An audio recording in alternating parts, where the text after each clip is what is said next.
नमस्कार। मैं हाजी Arafat Sheikh, Bharatiya Janata party का एक पदाधिकारी। मैं महाराष्ट्र के मुख्यमंत्री जी एकनाथ शिंदे जी, महाराष्ट्र के उप मुख्यमंत्री हमारे नेता देवेंद्र फडणवीस जी से एक बात कहने के लिए मुखातिब हूं।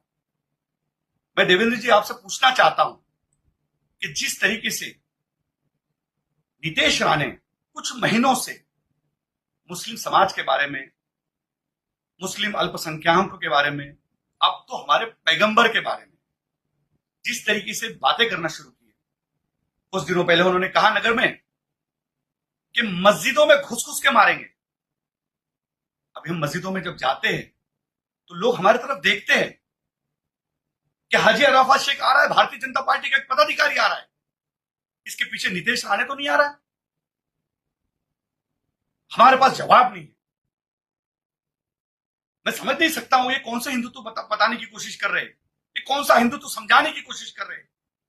मैं भी मेरी जिंदगी हिंदुओं के साथ में रही, मेरा जीवन 25 साल, मेरे कई हजारों दोस्त हिंदुत्व है, कई हजारों दोस्त मेरे हिंदू है। मैं उनके दिवाली में जाता हूं, वो मेरे वहां रमजान में आते, मैं उनका सत्यनारायण की पूजा में जाता हूं, वो मेरे वहां बकरीद में आते हैं। कभी हमने देखा नहीं, कभी ऐसा महसूस नहीं हुआ कि वो हिंदू है और मैं मुसलमान हूं, और ये कहते हैं कि मस्जिद में घुस के मारेंगे। ये कहां का इंसाफ है, ये कहां की बात है, ये कौन सा हिंदुत्व है। मुझे लगता है कि नीतीश राणे को हिंदुत्व समझाना पड़ेगा, हिंदुत्व बताना पड़ेगा, इसको श्री राम का हिंदुत्व समझाना पड़ेगा, बाबा साहब अंबेडकर का हिंदुत्व समझाना पड़ेगा, माननीय बाला साहब ठाकरे का हिंदुत्व समझाना पड़ेगा। ये कौन से हिंदुत्व की बातें कर रहे हैं। मस्जिद में घुसेंगे और मारेंगे। आइए, कौन से वक्त में आएंगे।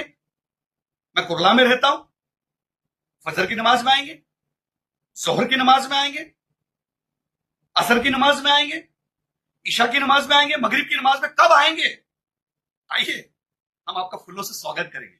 आइए, हम आपको बताएंगे मुसलमान क्या होता है, मुसलमानों की तरबियत क्या होती है। कभी कोई मुसलमान मौलाना ने श्री राम के बारे में नहीं कहा कि राम जी की उम्र क्या थी और सीता जी की उम्र क्या थी, कब उनकी शादी हुई थी। ऐसा कभी किसी मुसलमान मौलाना ने नहीं कहा, क्योंकि हमारे धर्म ने कभी नहीं सिखाया किसी के भगवान का अपमान करो, किसी धर्म का अपमान करो।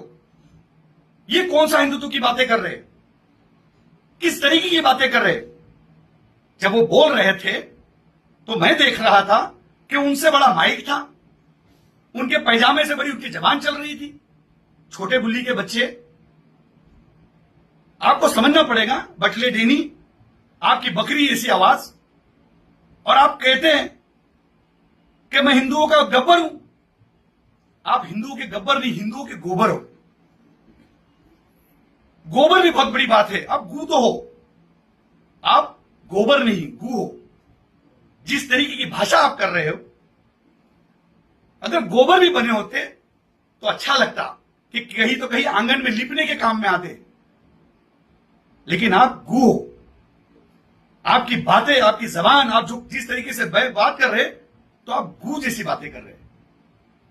पूरा हिंदुस्तान का मुसलमान और हिंदुस्तान का हिंदू भी आपको इसके बाद बटला डेनी और छोटी बुल्ली का बच्चा कह के पुकारेगा।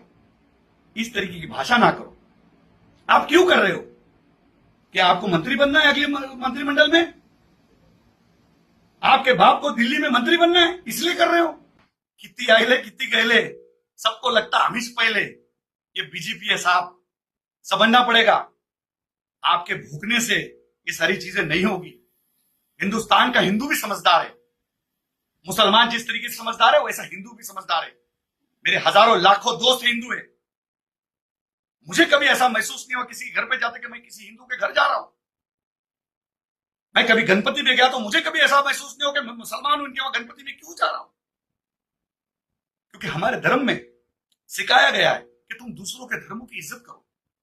यही हमारा पहला सबक है, तुम दूसरों के खुदाओं की इज्जत करो।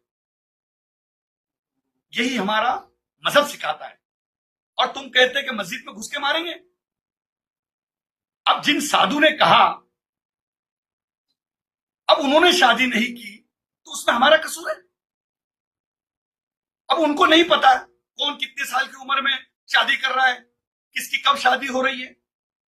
लेकिन हमारे पैगंबर के बारे में अगर इस तरीके की बात करेंगे तो तो ये ठीक बात नहीं है। माननीय मुख्यमंत्री एकनाथ शिंदे जी ने भी इसके ऊपर ध्यान देना चाहिए और मेरे नेता देवेंद्र फडणवीस जी ने इसके ऊपर ध्यान देना चाहिए। देवेंद्र जी, आपको पूरा हिंदुस्तान के लोग हर कोई पसंद करता है। आप महाराष्ट्र की शान हो, हमारा आदर हो, रिस्पेक्ट हो, आपको लोग चाहते। आप जब कोरोना में बीमार हुए थे, कई मुसलमानों ने आपके लिए दुआ की, दरगाहों पे चादर पेश की, हाजी अली पे दुआएं की गई कि देवेंद्र जी जल्दी ठीक हो जाए। और ऐसे लोग अपनी पार्टी का नाम खराब करते हैं। ऐसे लोगों को चुप बिठाइए, इसके आगे समझाइए।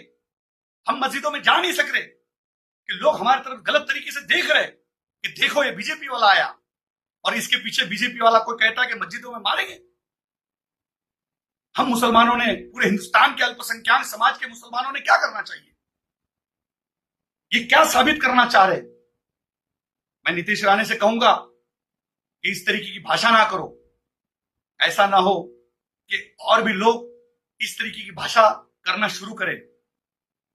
आप जितने हैं उतने रहो।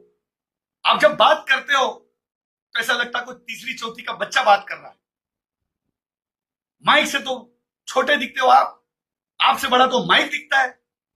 इसलिए मैं कहता हूं आप छोटी बिल्ली के बच्चे हो और ज्यादा ना बोले। अच्छी बात नहीं है कि मैं जितनी सारी बातें रखा हूं एक मुंबई के एक तहजीब वाले अंदाज में रखा हूं। मैं जिस तरीके से हूं, जिस तरीके से मेरी भूमिका है, जिस तरीके से मेरे आंदोलन है, जिस तरीके से मेरा पॉलिटिकल करियर है, अगर मैं उस भाषा में आ गया तो आप कभी भी कोई स्टेज पे बोल नहीं पाओगे। मैं 30 लाख खाटिक समाज का अध्यक्ष हूं, ऑल इंडिया सूफी बोर्ड का अध्यक्ष हूं, हजारों पीर मेरे साथ में, लाखों मुसलमानों की दुआ है। अगर इस तरीके की आप भाषा करते रहेंगे तो बहुत सारी बातें हमको भी करना पड़ेगी। आपकी शुरुआत कहां से हुई, आपके पिताजी की शुरुआत कहां से हुई, ये सब बोलने मत लगाओ। इसीलिए मैं कहता हूं कि इसके बाद बस, अब इसके बाद नहीं बोलना। एक भी वर्ड हमारे पैगंबर की गुस्ताखी हम नहीं सहेंगे।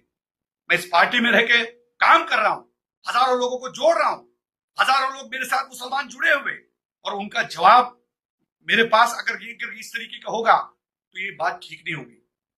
इसके बाद पैगंबर की शान में जरा भी गुस्ताखी नहीं चलेगी। ये मैं आपको सामने से बताने आया हूं। आप कहते हैं मैं गब्बर हूं, गब्बर हूं। आप गब्बर नहीं, गोबर हो, और गोबर ने गोबर जैसा रहना चाहिए। आप गू तो हो, पर गाय का गू बन जाओ भाई। कुत्ते का गू क्यों बन रहे हो और बदबू फैला रहे हो? ये सब ना करो। मैं एक पार्टी का एक पदाधिकारी नाते आपको समझाने की कोशिश कर रहा हूं। ऐसा ना हो कि और जबान निकले और कोई बातें तहजीब के बाहर चले जाए। इसलिए मैं आपको कह रहा हूं कि इसके बाद बस हो गया। आपने हमारे कौम के खिलाफ बहुत दिनों से बहुत सारी बातें की, हम नहीं चुप रहे, पर पैगंबर की गुस्ताखी हम नहीं सहेंगे। मैं माननीय मुख्यमंत्री जी से कहूंगा, माननीय देवेंद्र जी से कहूंगा, और मुंबई के अध्यक्ष मेरे दोस्त आशीष शेलार जी से कहूंगा कि आप इसे समझाइए, लगाम लगाइए। नहीं तो बहुत सारी चीजें लगाम लगाने हमें भी आती है। इतनी बात आपके सामने रखूंगा, बाकी की बात ब्रेक के बाद। जय हिंद, जय महाराष्ट्र, खुदा हाफिज।